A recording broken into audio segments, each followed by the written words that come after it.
কেমন আছো তোমরা সবাই? আজ অনেকদিন বাদে আসলাম একটা মিনি ব্লগের সাথে। গেছিলাম আজ একটা খুবই স্পেশাল জায়গায়, এই যে পৌঁছলাম। আমি আর স্নেহাদি একটু আগে পৌঁছলাম, আর তার কিছুক্ষণ পর মৌমিতা দি এসেছিলাম বড়দির বাড়িতে। বড়দিকে তাই ভাবছো তো? আসলে আমাদের স্কুলে আমরা হেডমিস্ট্রেসকে বড়দি বলেই ডাকতাম, আর এটা শুধু আজ থেকে না, যুগ যুগ ধরে এই ডাকি সবাই আমরা ডেকে এসেছি।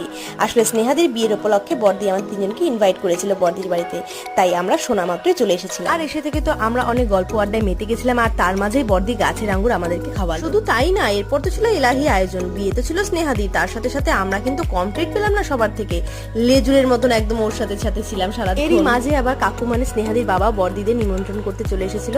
এরপর তো শুরু হলো। আমরা সবাই অতটা খেতে পারবো না দেখে কমাতে যাবো কি, দুজন মিলে জোট বেঁধে টেনে রান্নাঘর থেকে বার করে দিয়েছে। এখানে ওই ছোট্ট বউটা ছিল বড়দির ভাস্তি। এরপর বড়দি স্নেহাদিকে আশীর্বাদ করে খাইয়ে দিল, আর তারপর আমরা সবাই মিলে খেয়ে নিচ্ছিলাম। আর এটাই বলছিলাম যে রান্নাগুলো কিন্তু দারুণ হয়েছিল। তারপর আর কি খেয়ে দিয়ে গল্প আড্ডা দিয়ে চলে আসলাম বাড়িতে। ভালো লাগলে সাবস্ক্রাইব